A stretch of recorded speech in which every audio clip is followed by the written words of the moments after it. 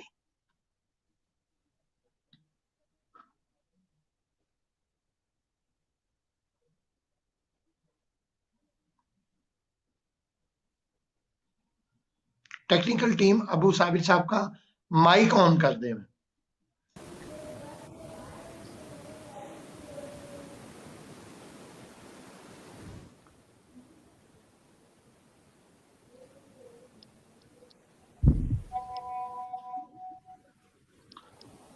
میرا خیال ہے وہ لیو کر گئے ہیں، شاید دوبارہ ان ہوتے ہیں، کوئی بجلی کا مسئلہ ہے۔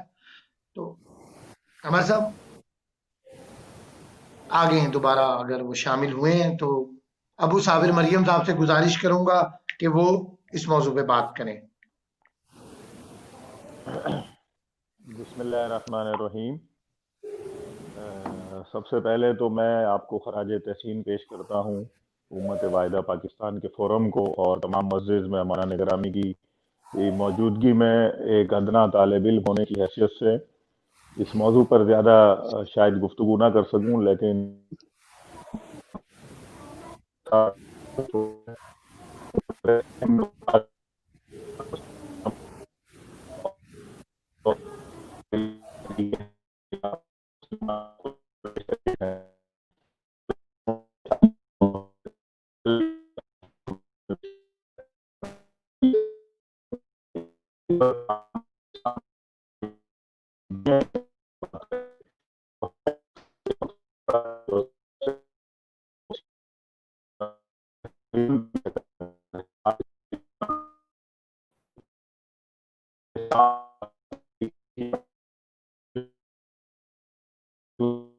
ایک خطرناک چیلنج کی صورت اختیار کر چکا ہے، اور جب صہیونزم کی بات ہوگی اور صہیونزم کے ان منحوس کارناموں کی جب بات کی جائے گی تو ہمیں یقیناً فلسطین کی بات کرنا ہوگی، ہمیں یقیناً کشمیر کی بات بھی کرنا پڑے گی، اور اس میں ہمیں یقیناً یمن کے ان مظلوموں کی بات بھی اٹھانا پڑے گی کہ جہاں پر یہی صہیونی جو کار فرمائی ہے وہاں اس تمام تر جرائم کے پیچھے جو ہے اس کے پیچھے پشتنائی کر رہی ہے۔ اور اسی طرح روہنگیا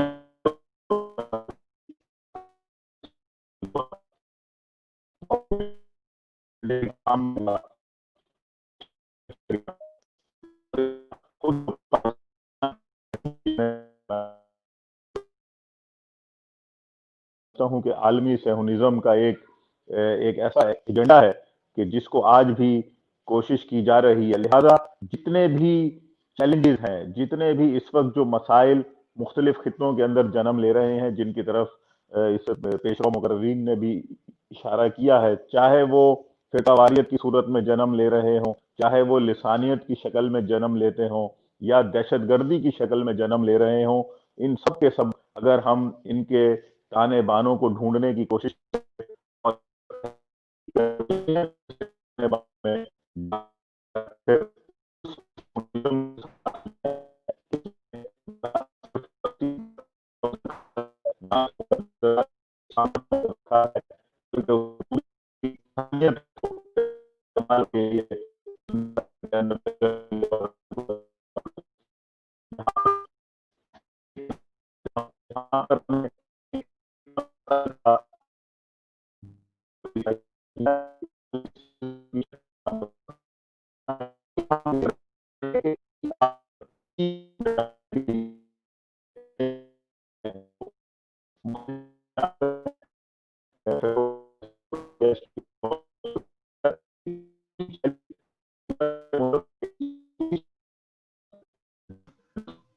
میرے خیال ہے ہمارے ڈاکٹر ابو صابر مریم صاحب کا آواز کا ایشو ہے, تو ہم ان کو دوبارہ لیتے ہیں.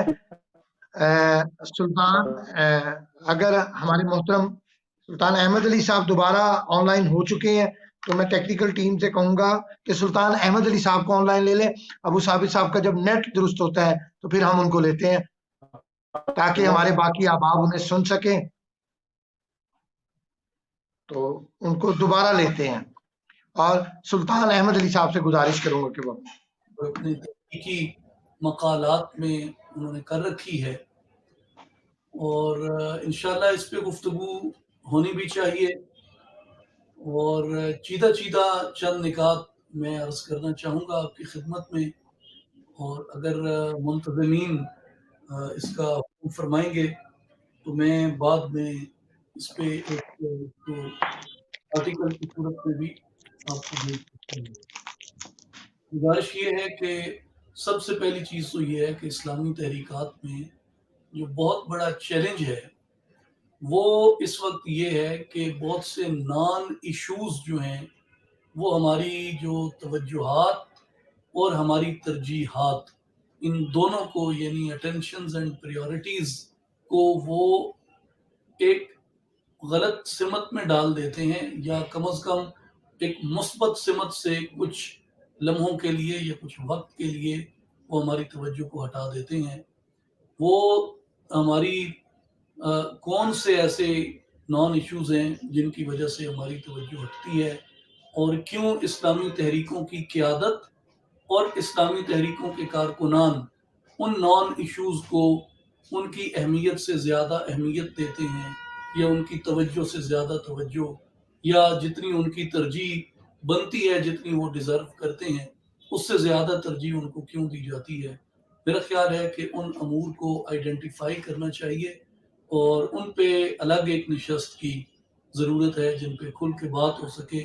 شاید وہ کوئی پبلک فورم نہ ہو, لیکن ہمیں ان پہ ایک اسلامی تحریکوں کو مضبوط کرنے کے نقطۂ نظر سے ضرور ان کیمرہ سیشنز اس کے اوپر کرنے چاہیے. دوسری میری اس میں گزارش یہ ہے کہ 5th جنریشن کا دور ہے, اور اس میں بہت سی انہونیاں ہو رہی ہیں, اور بہت سی ہونے والی چیزیں جو ہیں وہ پس پردہ اور پس پشت جا رہی ہیں.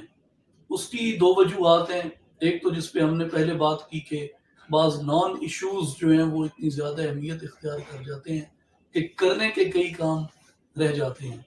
دوسری اس کی وجہ یہ ہے کہ انفارچونیٹلی مسلم دنیا کے اندر جو نان کنٹروورشل فورمز ہیں ان کا قحط پڑتا جا رہا ہے, اور میں درد دل سے عرض کروں گا یہ کوئی اچھا سائن نہیں ہے. اسلامی تحریکوں میں ہمیں وہ تحریکیں بھی ضرور شامل کرنی چاہیے جو گورنمنٹل لیول کے اوپر ہوتی ہیں. ان کا بڑا انفلوئنس ہوتا ہے, ان کے پیچھے ایک ہیرارکی, ایک مشینری کام کر رہی ہوتی ہے. وہ جیسے کسی نے کہا ہے کہ حسن کو حسن بنانے میں میرا ہاتھ بھی ہے, آپ مجھ کو نظر انداز نہیں کر سکتے. وہ تحریک واہ واہ چل رہی ہوتی ہیں. تو ان کی اپنی ایک اہمیت، ان کی اپنی ایک افادیت ہوتی ہے، وہ چاہے گورنمنٹل ہوں، وہ انٹر گورنمنٹل ہوں، وہ مختلف کنٹریز کے مابین ہوں، اس کے کئی ماڈلز یہاں پہ ڈسکس کیے جا سکتے ہیں. تو ان کو ہم بعض دفعہ کنٹروورشل کرتے ہیں، اور میرے خیال میں ہمیں کوشش کرنی چاہیے کہ ہمارے جو بڑے فورمز ہیں جن پہ ہم اکٹھا ہو سکتے ہیں ان کو نان کنٹروورشل رکھنا چاہیے، اور اسلامی تحریکات کے اکابرین اور قائدین کی ذمہ داری بنتی ہے کہ میکسیمم یہ کوشش کریں کہ کارکنوں کے اندر وسعت ظرفی پیدا کریں، وسعت نظری پیدا کریں، اور وہ کارکن جو ہیں وہ اثر لیتے ہیں قائدین سے. تو جتنا قائدین کا رویہ، قائدین کی انالوجی، ان کی ٹرمنالوجی جتنی زیادہ نان کنٹروورشل ہوگی، کارکنان کے اندر اس کا اتنا مثبت اثر جائے گا، اور وہ اس مشکل دور کے اندر اتنی بہتر طریقے سے اپنی اسلامی تحریکوں کی خدمت کر سکیں گے جن کے لیے ہم اپنی جان قربان کرنے سے بھی دریغ نہیں کرتے بلکہ اسے اپنا فخر سمجھتے ہیں. اور یہ ہونا چاہیے. صدیوں سے ہمارے اجداد کا یہ فخر رہا ہے، اور صدیوں بعد بھی ہماری نسلوں کا یہی فخر رہے گا کہ ہم رسول اللہ کے نام کے سرفروش ہیں، ہم اللہ کے دین کی اقامت کے سرفروش ہیں. لیکن اس میں یہ ضروری ہے کہ چیزوں کو ہم میکسیمم غیر متنازع رکھنے کی کوشش کریں. اگلا میرا نقطہ یہ ہے کہ جو اسلامی تحریکیں ہیں، خاص طور پہ انٹرنیشنل پرسپیکٹو میں اگر دیکھا جائے تو ان میں رابطوں کا بہت فقدان ہے، اور اگر رابطے کیے بھی جاتے ہیں تو یہ ہمیں بات اوپنلی کرنی چاہیے، اس میں کوئی اپالوجیٹک ہو کے اور چونکہ چنانچہ یہ وہ کر کے نہیں، کھلی بات کرنی چاہیے کہ ہر بندہ اپنے نقطۂ نظر کو جو ہے وہ ترجیح دیتا ہے، جس وجہ سے تنگ نظری میں اور تنگ دلی کے اندر اضافہ ہو رہا ہے. یعنی کیا اس امر میں مانے ہے کہ کسی ایک نقطۂ نظر کی ایک جماعت ہے یا ایک تحریک ہے، کسی دوسرے ملک کے اندر اس کو کسی دوسرے نقطۂ نظر کی تحریک کے ساتھ یا ان کے ساتھ ان کو رابطہ استوار کرنے میں کیا جھجک ہوتی ہے؟ یہ میرا سوال سنیوں سے بھی ہے اور یہ میرا سوال اہل تشیع سے بھی ہے.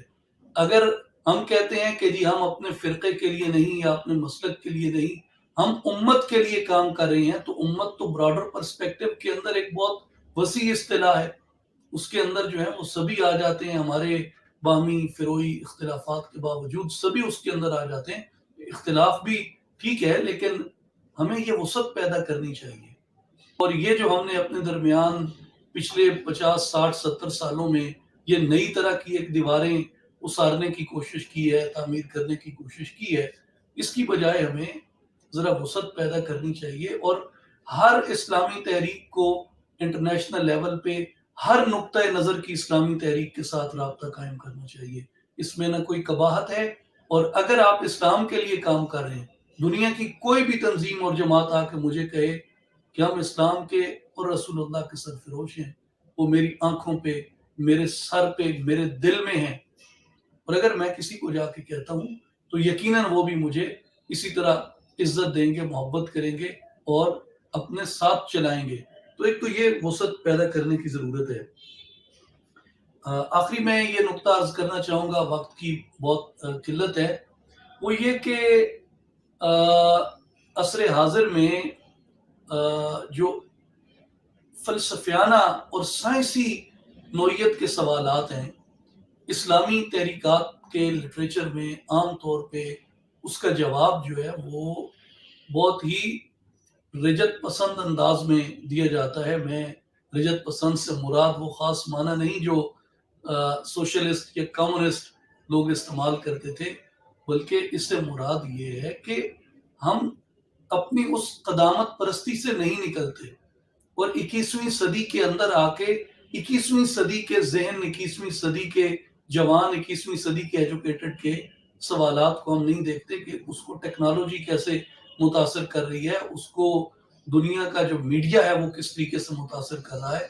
تو ہمارا جو لٹریچر ہے جو اب تشکیل پا رہا ہے اس میں بعض اچھی چیزیں ضرور مینشن کی جا سکتی ہیں، لیکن جو اکثریت ہے اور خاص طور پہ جو کام ہم اردو کے اندر کر رہے ہیں اس میں آپ کو علمی فلسفیانہ سائنسی انداز کی معدود چند مثالیں ملتی ہیں، کوئی بہت زیادہ اس کی مثالیں جو ہیں وہ نہیں ملتی. حالانکہ آپ اگر تاریخ کے اندر دیکھیں تو جتنی بھی کسی بھی کوئی بھی تحریک ہے وہ اپنے دلائل کی بنیاد پہ کھڑی ہوتی ہے. تو آپ کی دلیل اگر 20ویں یا 19ویں صدی کی ہے تو 21ویں صدی کے نوجوان کو یا 21ویں صدی کی جنریشن کو اور آنے والی صدی کا کون سوچے گا؟ یعنی 22ویں صدی کا کون سوچے گا؟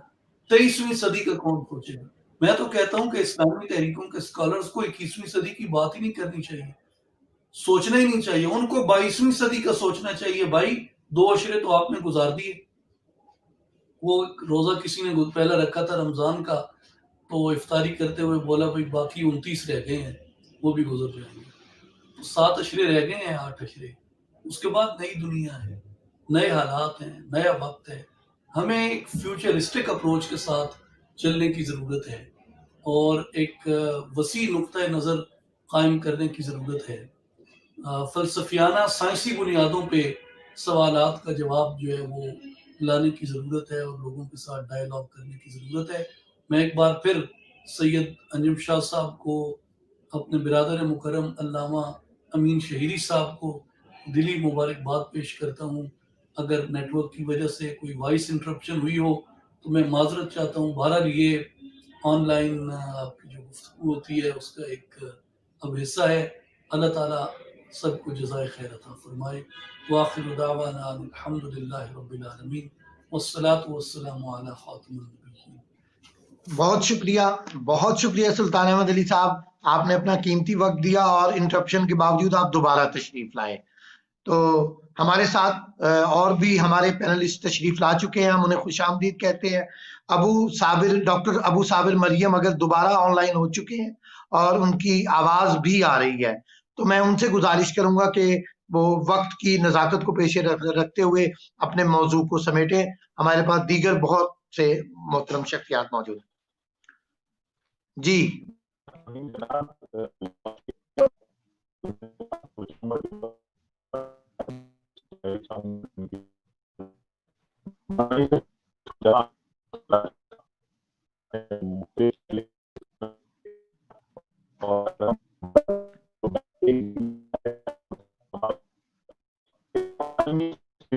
نہیں، ابھی بھی ہمیں صابر بھائی آپ کی آواز صاف طرح سے نہیں آ رہی، کوئی ٹیکنیکل ایشو ہے. ہم آپ کو دوبارہ آن لائن لیتے ہیں.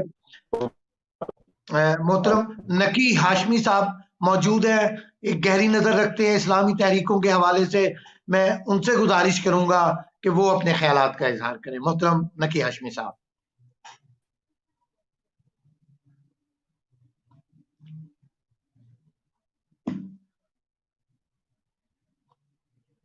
تمام احباب کا جنہوں نے یہ موقع فراہم کیا اس کو چیک کرنے کے لیے کہ آیا میری آواز آپ تک پہنچ بھی رہی ہے. بالکل آ رہی ہے.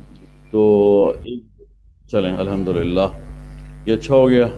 اگر میں ابھی تک محروم رہا، کچھ احباب کی تو باتیں سن لیں، کچھ شخصیات رہ گئی ہیں، اور خصوصاً اگر امتیاز رضوی صاحب بات کر چکے ہیں تو واقعی ایک احساس محرومیت رہے گا. کرنی ہے انہوں نے. ابھی فرید براجہ صاحب اور سلطان احمد علی موجود ہیں. ثاقب صاحب بھی تشریف لے رہے ہیں. الحمدللہ یہ بھی خبر ہو گئی. جی خوب. بسم اللہ الرحمن الرحیم. دور حاضر کے جو تقاضے ہیں اس اعتبار سے بڑے اہم موضوع کی طرف آپ لوگوں نے الحمدللہ قدم اٹھایا ہے، اور جو ہماری سمجھ میں ناقص معلومات اور ناقص ہی رہی ہے، ہمارے بھی افکار ہوں گے انشاءاللہ.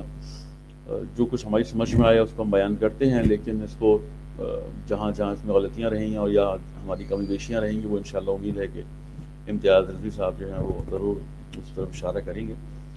میری سمجھ میں جو بات آتی ہے وہ یہ ہے کہ 20ویں صدی جو پنپنے کی یا کہیے پیدائش کی صدی تھی اسلامی تحریکوں کی، اور اس کے بعد یہ جو 21ویں صدی ہے، اب اس کو اپنے اہداف حاصل کرنے یہ صدی یقینی طور پہ بننا چاہیے. یعنی اب ہمارے پاس تجربے کافی ہیں.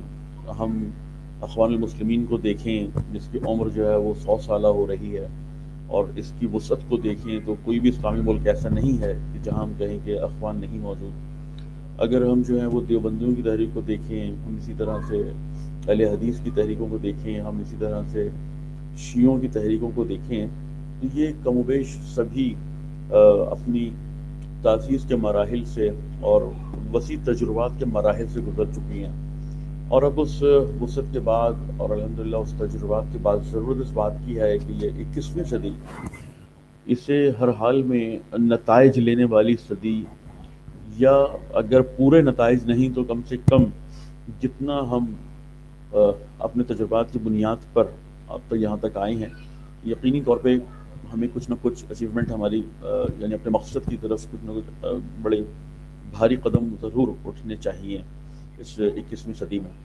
اس میں اگر ہم یوں کہیں کہ آپ اصل میں دیکھنا چاہ رہے ہیں یا آپ نے جو موضوع رکھا ہے اس میں یہ ہے کہ جو خطرات لاحق ہیں ہمیں اس عصر حاضر میں ہماری اسلامی تحریکوں کو، تو بات یہ ہے کہ جیسا کہ صابر نے بھی تھوڑا اس طرف اشارہ کیا ہے، راجہ صاحب بھی اسی موضوع پہ کچھ اسی طرح کی بات کر رہے تھے کہ ہمیں دونوں طرح کے خطرات لاحق ہیں۔ ایک خود اندرونی جو تحریکیں کمزور پڑ جاتی ہیں تو عناصر ایلیمنٹ زیادہ تر اندرونی ہوتے ہیں، اور اس کے بعد پھر بیرونی ہوتے ہیں، یا بیرونیوں کا انفلوئنس اندرونی مسائل میں اتنا بڑھ جاتا ہے کہ وہ تحریکیں اپنے اہداف کو، اپنے مقاصد کو، اپنے ویژن کو چھوڑ دیتی ہیں، اپنے راستوں سے منحرف، اپنے راستے سے منحرف ہو جاتی ہیں۔ یعنی اس طرح کے مسائل جو ہیں وہ مسلسل ایک وسیع تجربہ انشاءاللہ آپ سب کے پاس ہے کہ جو آپ اسلامی تحریکوں کو دیکھ رہے ہیں۔ میں جو بنیادیں میری سمجھ میں آئی ہیں وہ یہ ہے کہ انشاءاللہ تمام اسلامی تحریکیں یقینی طور پہ قرآن کو اور سیرت رسول اللہ کو اور اسی طرح سے صلی اللہ علیہ وآلہ وسلم اور اسی طرح سے جو بھی بعد کے مراحل 1000 سال میں طے ہوئے ان سب کو اپنے آئین کا حصہ بناتے ہوں گے، اپنے چارٹر کا حصہ بناتے ہوں گے، اور انہی بنیادوں پر یہ چاہتے ہوں گے کہ ہم چلیں۔ میرا خیال یہ ہے کہ یہ دو موضوعات ہیں، ایک ہمارا جو آئین بنا ہے آیا واقعی قرآن اور سیرت اہل بیت یا اسی طرح رسول اللہ اور پھر گزشتہ جتنے بھی تجربات ہیں مسلسل اس کو چیک کرنے کی ضرورت رہتی ہے، کیونکہ ہر ترقی یافتہ زمانہ جو ہے وہ کئی سوال کھڑے کر دیتا ہے، ہر آنے والا دور جو ہے وہ کئی مسائل کھڑے کر دیتا ہے۔ یعنی مسلسل ان شخصیات کی ضرورت رہتی ہے کہ جو استنباط اور استخراج اور اجتہاد کی سطح پہ ان اصولوں کو مسلسل اپڈیٹ کرتے رہیں، کیونکہ جو ہم نے اسلامی تحریکوں کے انشاءاللہ آئین اور اصولوں کی جو امید ہے کہ سبھی نے کوئی نہ کوئی چارٹر بنا رکھا ہوگا، یقینی طور پہ بنایا ہوگا، اس کو اجتہاد کی حد تک جو ہے وہ ہمیشہ چیک کرنے کی ضرورت ہے۔ اس کے وسائل جس میں استعمال ہوتے ہیں ان کو بھی اسی طریقے سے کہ آیا وہی پرانی ترکیبیں، پرانی روشیں کامیاب رہیں گی، یا اب موجودہ زمانے کے تقاضے کے مطابق اس کو تبدیل کرنا ہے، روشوں کو تبدیل کرنا ہے، ٹیکنیکس کو تبدیل کرنا ہے، اسٹریٹجیز کو تبدیل کرنا ہے۔ یہ بھی اجتہادی ہے، یعنی اس میں بھی اجتہاد سے کم چیز نہیں ہے۔ پھر آخری اور تیسرا اور اہم مرحلہ وہ یہ ہے کہ آیا موجودہ قیادتیں اس سے ہم آہنگ ہیں یا نہیں ہے، ہم آہنگی اس طرح کی ان اہداف سے پائی جاتی ہے نہیں پائی جاتی ہے، یہ سب سے امپورٹنٹ ہوتا ہے۔ یعنی یہاں پر ہوتا یہ ہے کہ بہرحال جو زیادہ مؤثر ہوتا ہے لیڈرشپ جو آتی ہے، اگر وہ زیادہ مؤثر ہے، زیادہ فعال ہے، زیادہ متحرک ہے، تو اپنے افکار ان کے جو ہیں وہ یقینی طور پہ پاورفل شخصیات ہوتی ہیں تو اپنے افکار کے مطابق جو ہے وہ آرگنائزیشنز کو وہ جہت دینے کی کوشش کرتی ہیں۔ ان کو چیک کرنے کی ضرورت ہے کہ جو شخصیت ہم نے لیڈرشپ یا اس جگہ پر پہنچی ہے وہ آیا ان تمام نظریات سے ہم ہے یا نہیں ہے۔ تو یہ تیسرا اہم امپورٹنٹ مسئلہ ہوتا ہے۔ اور پھر چوتھے مرحلے میں جا کے آپ یہ دیکھتے ہیں کہ یعنی آیا اپڈیٹ ہے یا نہیں ہے۔ اب آپ جن نوجوانوں سے بات کرنا چاہتے ہیں، جس معاشرے میں آپ رہتے ہیں، آیا اس کے مطابق آپ خود اس قابل ہیں، آپ کی آرگنائزیشن اس قابل ہے کہ آپ اٹریکٹ کر سکیں عوام کو، اپنے اہداف اور نظریات کے مطابق ان کی رہنمائی کر سکیں۔ یہ چوتھا مرحلہ ہوتا ہے۔ تو یہ اگر چار چیزیں انشاءاللہ کوئی بھی آرگنائزیشن اگر اس کو کنٹرول کرتی ہے تو یقینی طور پہ وہ نتائج لے گی. یعنی کوئی اور معنی جو باہر کا معنی ہے نا، جس کو آپ رکاوٹیں کہتے ہیں، کہ جو بہرحال جو لوگ اسلامی آرگنائزیشنز کو برداشت نہیں کر رہے، اور خصوصاً جب وہ سیاسی پہلو بھی رکھتی ہوں، تو پھر تو بالکل ہی یعنی آپ کو اندازہ ہے کہ نہ حکومتیں آپ کے ساتھ کھڑی ہوتی ہیں، اور نہ ہی جو ہے وہ باہر استکباری طاقتیں جو ہیں وہ آپ کو برداشت کرتی ہیں. یہاں پھر وہ ان چاروں مراحل میں کسی نہ کسی چیز کو منحرف کرنے کی کوشش کرتی ہیں. ہمارا کام یہ ہے، یعنی کمال یہ ہے کہ ہم جو ہے وہ کسی بھی طریقے سے اپنے آپ کو، اپنے اسٹرکچر کو، یہ 4 موضوعات میں نے بیان کیے، اس میں انحراف نہ آنے دیں. اگر ہم اس کو کنٹرول کر لیتے ہیں تو ہم بیرونی طاقتوں کا آسانی سے مقابلہ کر لیں گے. لیکن مسئلہ یہ ہے کہ ہم نے جو دیکھا ہے اب، یعنی مثالیں بہت ساری دی جا سکتی ہیں، لیکن ابھی فی الحال یعنی میں احتیاط کر رہا ہوں کہ ہم جو ہے وہ ابھی فوراً مثالوں کی طرف نہ جائیں. اختلافات کہیں ہمارے آپس میں نہ کھڑے ہو جائیں، کیونکہ بہرحال یعنی اس میں ہو سکتا ہے ہر ایک کا نقطۂ نگاہ جو ہے مختلف ہو. لیکن میں کہتا ہوں کہ اس کو تعصب سے باہر آ کے دیکھنے کی ضرورت ہے کہ کن آرگنائزیشنز نے کامیابی حاصل کی ہے، کن تحریکوں نے کامیابی حاصل کی ہے، اور کون سی تحریکیں ہیں کہ جو مسلسل ہو سکتا ہے ان کی عمر بھی زیادہ ہو سکتا ہے ان کے تجربات بھی زیادہ ہوں، اور ہو سکتا ہے کہ اس میں لوگوں کا یعنی خون بھی شامل ہوا ہو، شہادتیں بھی ہوئی ہوں، ہر اعتبار سے یعنی وہ غنی ہوں، لیکن پھر بھی ہم دیکھتے ہیں کہ وہ اپنے اہداف کو نہیں پا پاتی، اپنے اہداف تک نہیں پہنچ پاتی ہیں. تو یہ ایک یعنی اس طرح کا ایک کمپیریزن جو ہے نا وہ بہرحال اپنی جگہ پر ضرورت رکھتا ہے کہ ہم تعصب سے بالاتر ہو کے، اور کامیاب تحریکیں، اور اگر کچھ تحریکیں اپنے اہداف تک نہیں پہنچی ہیں تو ان ایلیمنٹ کو، ان عناصر کو، ان وجوہات کو، ان علتوں کو تلاش کریں کہ جو انہیں ناکامی یا دوسرے لفظوں میں اپنے اہداف تک پہنچنے میں رکاوٹ یا مانع آتی ہیں.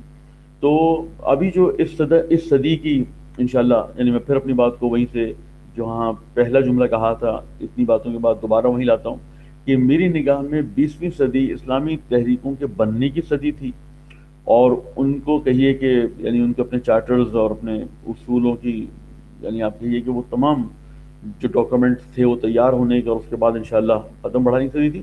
اور اب یہ والی صدی جو ہے نا، اب یہ اپنے اہداف کو حاصل کرنے کی صدی ہے.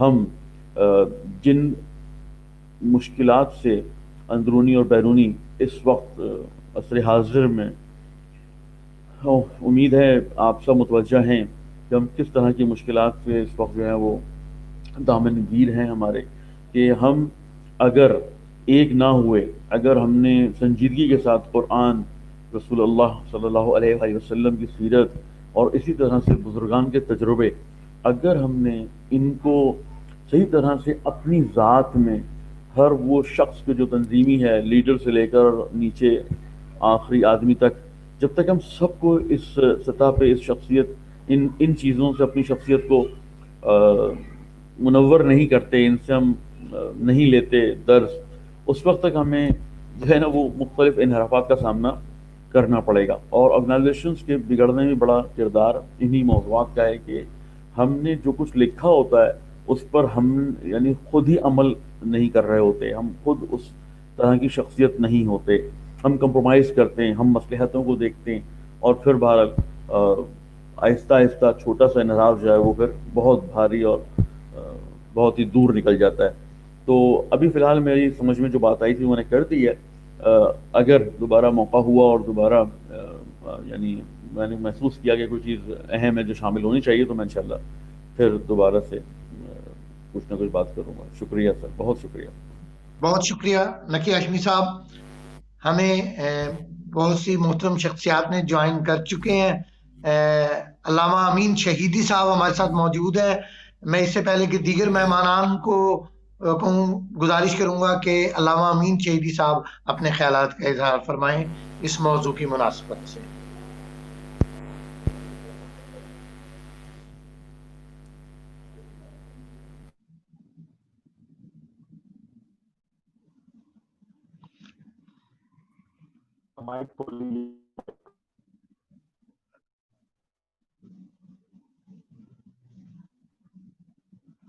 علامہ صاحب کا مائک ہماری ٹیکنیکل ٹیم آن کرے، ان کا مائک آف ہے.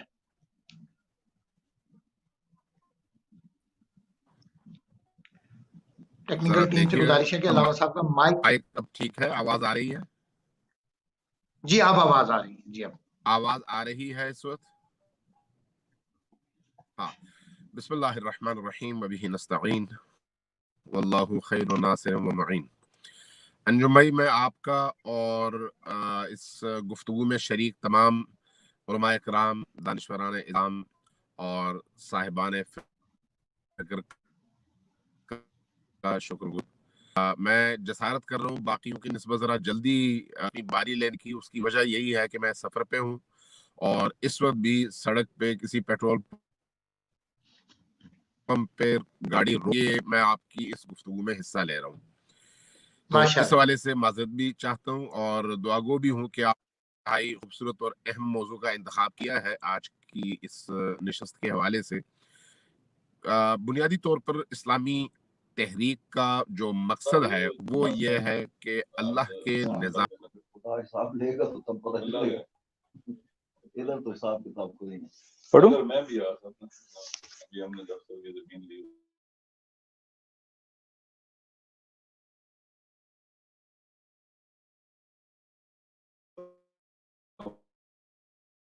بند ہوگی، آواز بند ہوگی علامہ صاحب کی آنا.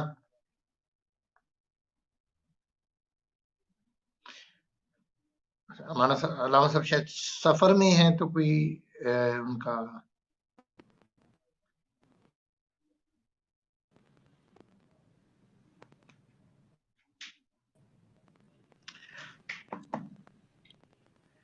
ہمیں ناصر شاہی صاحب نے بھی جوائن کر لیا، ہم انہیں خوش آمدید کہتے ہیں. جی علامہ صاحب آپ کی آواز تھی تو اب ہمیں ابھی بھی آپ کی آواز نہیں آ رہی. اس وقت میں آواز جی اب ہے اب تک اس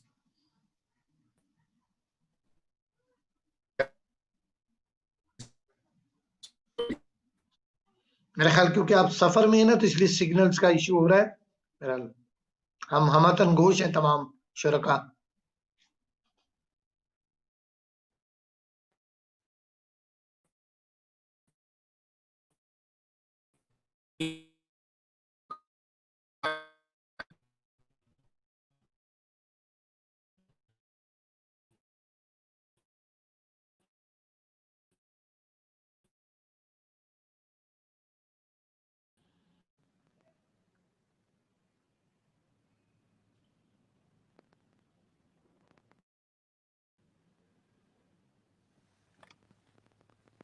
ہم علامہ صاحب کو دوبارہ آپ کو اب دوبارہ آنی شروع ہوئی ہے اگر ممکن ہے، نہیں تو ہم جی نہیں مسئلہ ہو رہا ہے. ہم آپ کو میں ایک جگہ رکا ہوا ہوں اور رک کر میں گفتگو کر رہا ہوں. اب میری آواز آ رہی ہے؟ جی اب دوبارہ آنی شروع ہوئی ہے. وہی ہو رہا ہے کہ کٹ کٹ کے آ رہی ہے، شاید کوئی سگنلز کا مسئلہ ہے. آپ جاری رکھیں گفتگو، امید ہے کہ مکمل ہو جائے گی.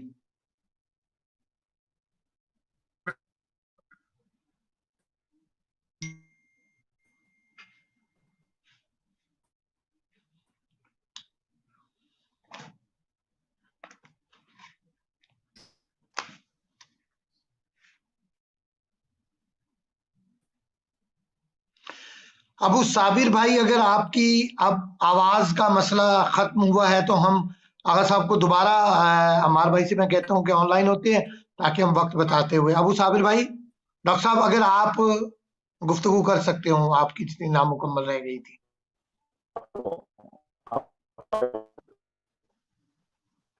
ڈاکٹر صابر ابو مریم ممکن ہے آپ کے لیے کہ گفتگو کر سکیں؟ ڈاکٹر صابر ابو مریم صاحب، آپ سے گزارش کروں گا کہ آپ اپنے خیالات کریں.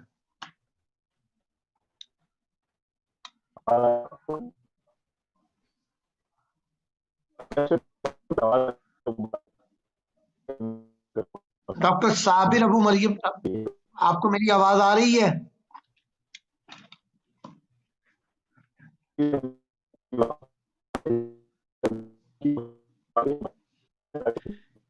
چلے ہم آگے بڑھتے ہیں. ہمارے ساتھ محترم امتیاز رضوی صاحب موجود ہیں. آپ سے گزارش کروں گا کہ ہم باقیوں کو پھر بعد میں لیتے ہیں, آپ اپنے اس موضوع پہ خیالات کا اظہار فرمائیں. بسم اللہ الرحمن الرحیم. بہت شکریہ انجم بھائی آپ کا. باقی بھی احباب کی خدمت میں السلام علیکم عرض کرنا چاہتا ہوں. وعلیکم السلام. دیکھیں جو آپ کا موضوع ہے اس کے حوالے سے جو میری نہیں سمجھ بوجھ ہے مطابق وہ یہ ہے کہ جو اسلامی تحریکیں یقیناً جس طرح پہلے بھی بات ہوئی تو بہت لمبی بات ہوگی, شاید حضرت آدم سے ہی اسلامی تحریک کا آغاز ہو گیا تھا, لیکن ہمیں بہرحال اپنی گفتگو کو محدود رکھنا ہے. یہ 20ویں اور 21ویں صدی کی جو تحریکیں ہیں, یعنی جب دنیا بدل گئی اور نئی دنیا وجود میں آئی تو اس میں اسلامی تحریکیں جو مثلا سید جمال الدین افغانی, اخوان المسلمین اور مثلا انقلاب اسلامی ایران یا پاکستان و بر صغیر وغیرہ میں جو اسلام کے نام پہ تحریکیں شروع ہوئیں, اور جس کا مقصد جو تھا وہ قرآن و سنت کے احکام کی تبلیغ اور اس کی اہمیت کو بیان کرنا تھا. تو یقیناً 100 سال سے اوپر کا عرصہ گزر گیا ہے, اور اس 100 سال کے عرصے میں جو تبدیلیاں آئی ہیں میری نظر میں وہ خود ایک بہت بڑا چیلنج بن چکی ہیں ہمارے لیے. وہ اس انداز سے کہ یعنی جو تحریکیں تھیں اب وہ تحریکیں جو ہیں وہ کسی اس طرح کی تحریکیں رہی نہیں ہیں, بلکہ وہ جماعتوں کی شکل میں جو ہے وہ رونما ہو چکی ہیں. یعنی تحریک جماعت بن چکی ہیں اور جماعتیں آپ کو نظر آئیں گی, اور وہ جماعتیں بھی زیادہ تر جو ہے وہ مسلکی رنگ جو ہے وہ اختیار کر چکی ہیں. تو یہ صورتحال جو خود ایک بہت بڑا ایک چیلنج ہے یقیناً.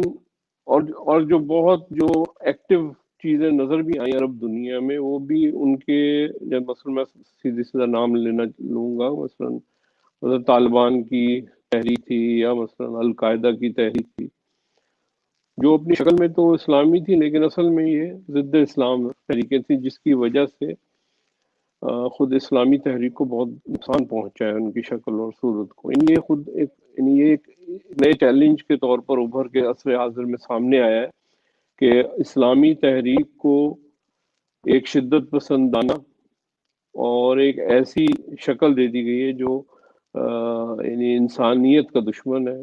انسان کو بلکہ چاہے وہ یعنی ذرا سا بھی آپ عقیدے سے اور اپنے نظریے سے مختلف رنگ اختیار کریں تو آپ کو جینے کا حق بھی آپ سے چھین لیتے ہیں.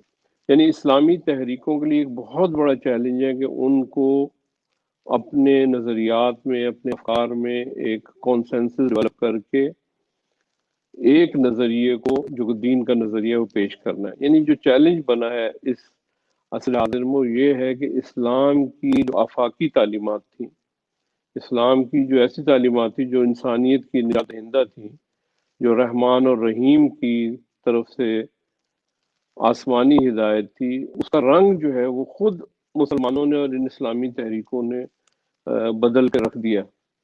تو اس وجہ سے جو ہے نا یہ چیزیں جو ہے نا خود ایک مسئلہ بن گئی. ہر تحریک میں کچھ اسوہ ہوتا ہے, ہمارے نبی خود اسوہ حسنہ ہے, لیکن آج کے دور کے اسلامی تحریکوں کے رہنما قائدین یعنی علماء کرام آپ کہہ لیں جو بھی ہیں, وہ عام لوگوں کے لیے اسوہ نہیں بن سکے. یعنی اسوہ کا مطلب یہ ہے کہ جس کو آپ فالو کر سکیں, جس کو آپ جن کے ہر نقش قدم پر آپ چل سکیں, ان کے رہن سہن پہ, ان کے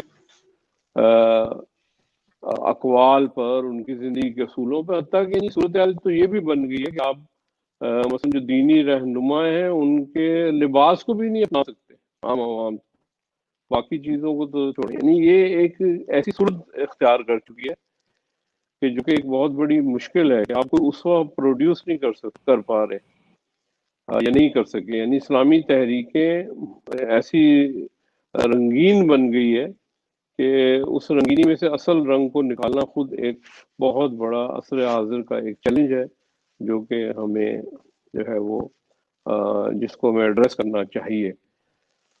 یعنی جو بات کرنا چاہ رہا ہوں وہ یہ ہے کہ اس وقت جو نئی جنریشن آ رہی ہیں، جو اس وقت موجود ہیں، بچے ہیں یا اس کے بعد آنے والی ہیں، ان کے لیے آپ کو یعنی جو اسلامی تحریک کے مخلصین ہیں اور جو چاہتے ہیں یہ تحریک آگے بڑھے، ان کو اسلام کا ایک جو آفاقی پیغام ہے اور جو انسانیت کی نجات کا پیغام ہے، اس کو اس ڈھنگ سے پیش کرنے کا چیلنج ہے کہ وہ یہ چیزیں اس وقت ابھی میں یہ کہنا چاہتا ہوں کہ اس وقت سچویشن یہ ہے کہ نئی جنریشن کو اس بات پر یقین نہیں ہے کہ جو پیغام آپ لے جا رہے ہیں اس میں کوئی جان ہے، اس میں کوئی وزن ہے.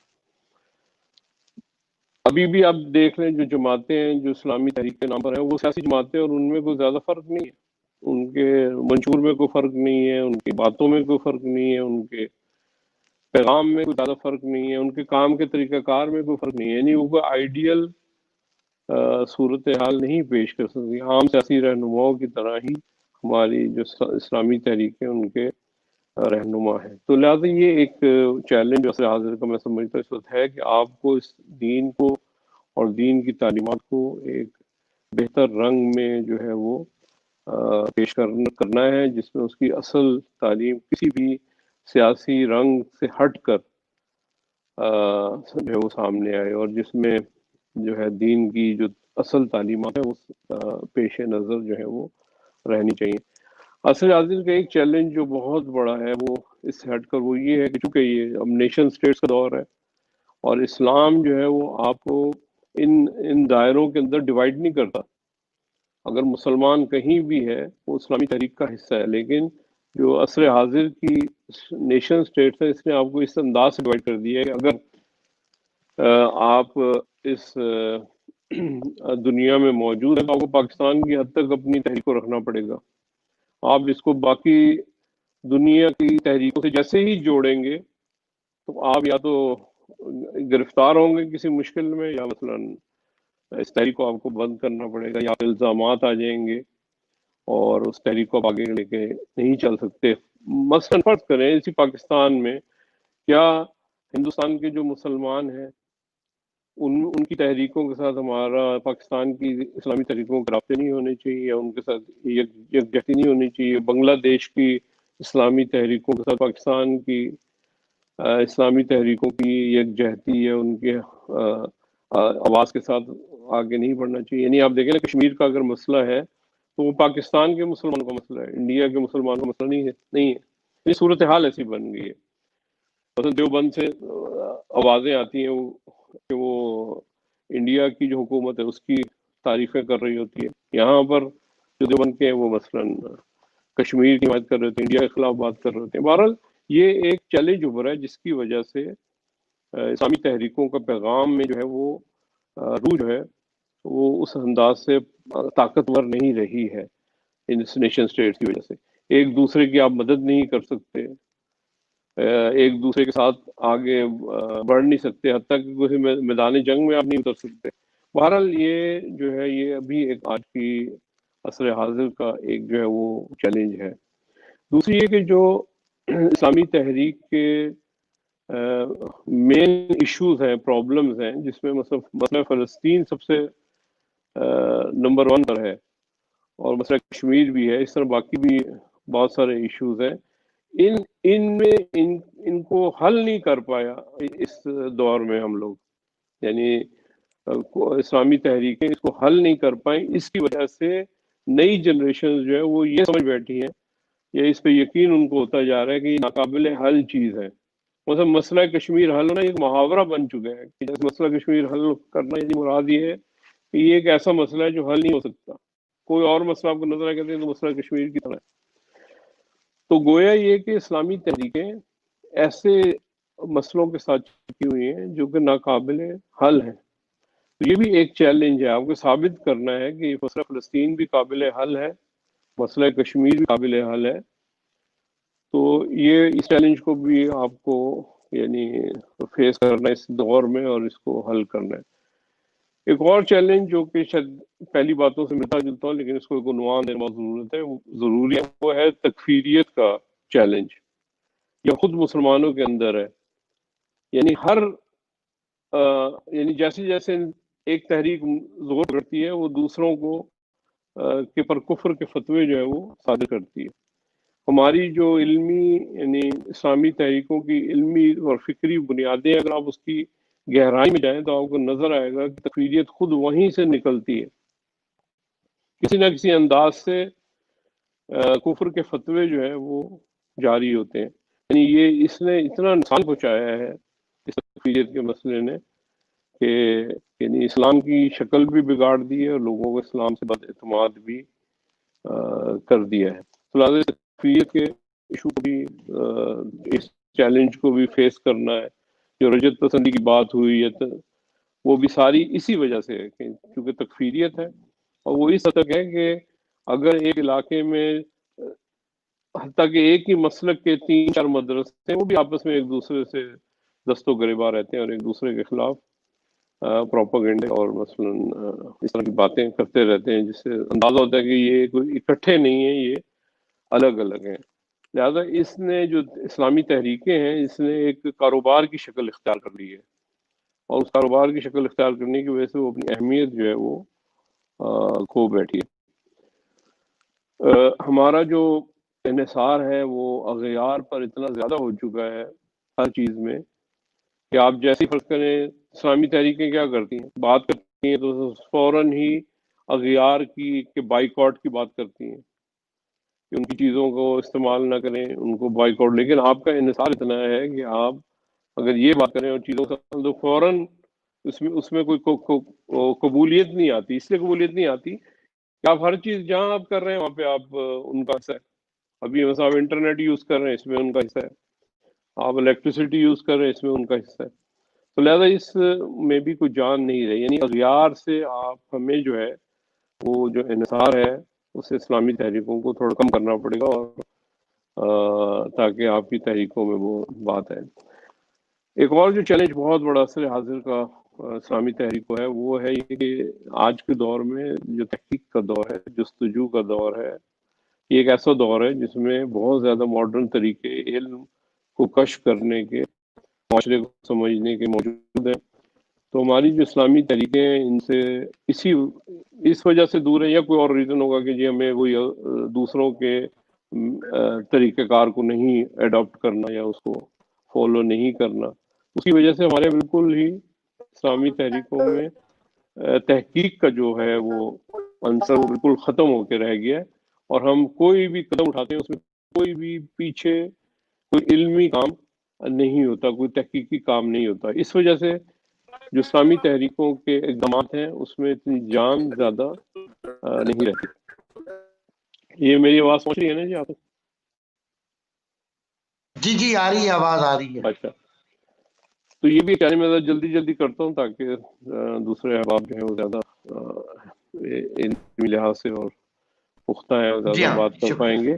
جی میں بات کو ختم کروں. ایک بات جو بہت ہی اہم ہے آج کے عصر حاضر کا، میں سمجھتا ہوں اسلامی تحریک کا تقاضا ہے کہ اسلامی تحریک جو ہے وہ اس میں مسلمان تبلیغ دین جو ہے وہ بڑی اہم ہے کہ آپ اپنے دین کا پیغام پہنچائیں. اگر آپ تھوڑا سا غور کریں تو آپ کو نظر آئے گا کہ اس وقت کنورژن یعنی مسلمان ہونے کا جو ریشو ہے بالکل ختم ہو کے رہ گیا ہے.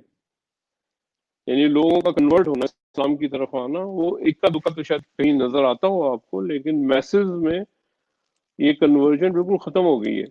آپ کی تبلیغ آپ ہی کے اندر ہے، مسلمانوں کے اندر ہے، وہ بھی اس میں بھی کوئی جان خاصی نہیں ہے. یعنی تبلیغ دین بالکل ختم ہو کے رہ گئی عصر حاضر میں. اس کی ایک ریزن یہ ہے کہ ایک تو یہ نظریے کہ بھی اپنا دین چھوڑو نہیں، دوسرے کے دین کو چھیڑو نہیں. یہ فلسفی جو خود مسلمانوں کے اندر بھی موجود ہے اور اس فلسفی کی وجہ سے، اس نظریے کی وجہ سے کسی کے دین کو چھیڑتے نہیں ہیں کیونکہ اپنے دین میں بھی کوئی جان نہیں نظر آتی. تو تبلیغ دین کا کوئی کام غیر مسلموں پر نہیں ہو رہا.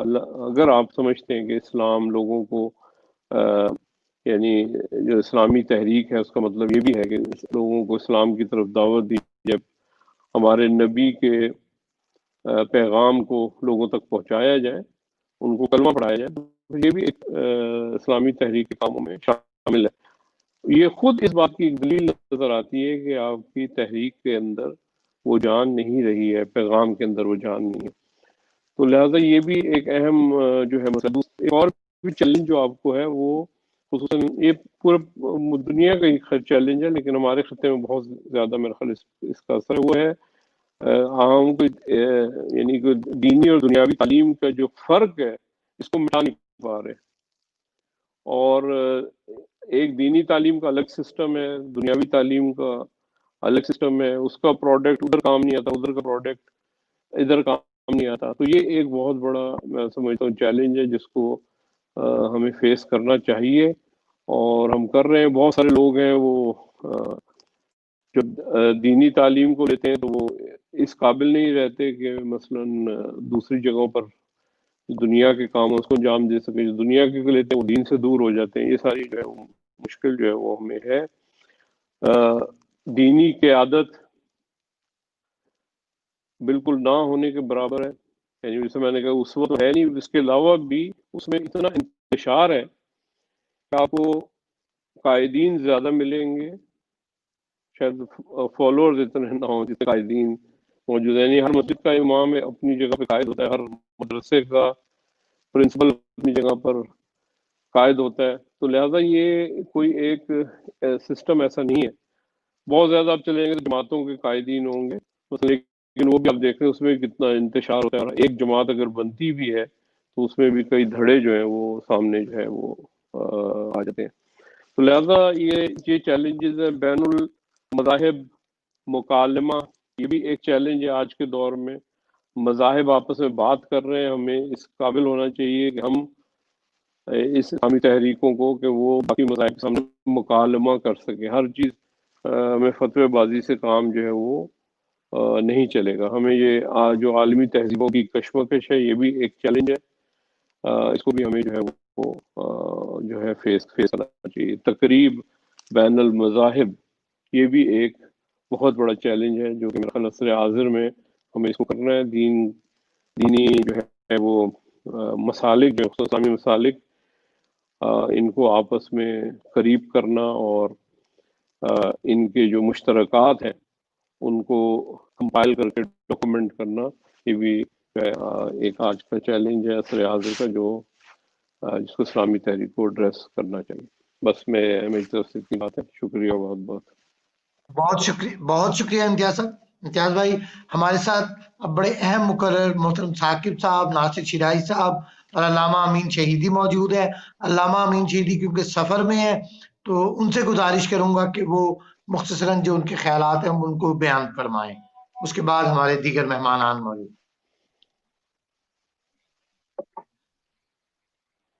جی ہماری ٹیکنیکل ٹیم ممکن ہے کہ علامہ امین شہیدی صاحب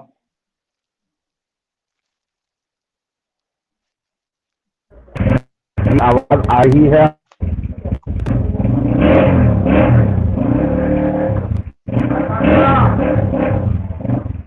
میری آواز آپ تک پہنچ رہی ہے؟ جی آپ پہنچ رہی ہے آواز ٹریفک کا شور کے ساتھ. بسم اللہ الرحمن الرحیم. میں تمام مجھے سے معذرت چاہتا ہوں کہ اس دوران میں کافی سیون کے پرابلم کی وجہ سے میں بار بار کوشش کرتا رہا لیکن ہو گیا. میں مختصراً چند باتیں عرض کروں گا. پہلی بات یہ ہے کہ اسلامی کا جو بنیادی مقصد ہے وہ زمین پر الہی نظام کا نفاذ اور اسلامی تحریک کا یہ جو پہلو ہے اس حوالے سے اس کے مقابلے میں ہمیشہ طاغوتی طاقت ہے. اب جب طاغوت کے مقابلے رحمانی قدرت اور رحمانی نظام کے نفاذ کو ہم اسلامی تحریک کہتے ہیں تو اس اسلامی تحریک کو ہر دور میں اندر سے بھی اور باہر سے بھی مختلف قسم کے چیلنج سامنا ہے. جو اندر سے چیلنجز کا سامنا ہے اس میں خود دینی دار، دینی ویلیوز اور اس آفاقی فکر کی تحریک کی دوری سب سے بڑا چیلنج ہے اس تحریک کے لیے کہ وہ بظاہر اسلامی نام کے باوجود دین اور دین کا آہستہ دور ہو. اس لیے ہم ماضی میں بہت ساری ایسی تحریکوں دیکھتے ہیں جو شروع اسلام کے نام سے ہوئی، نفاذ اسلام کے نام سے، لیکن روح آفاقی جو سے اور آفاقی انسان بخش حیات بخش تعلیمات سے آراستہ نہ ہونے کی وجہ سے یا تربیت نہ ہونے کی وجہ سے اپنے ہدف سے آہستہ پیچھے چلی گئی اور نتیجتاً یا معدوم ہو گئی یا پھر سیکولرزم میں بدل گئی، مادی تحریکوں میں بدل گئی اور ان کا مقصد صرف اقتدار میں اپنا حصہ بنانے کی حد تک سے محدود ہے۔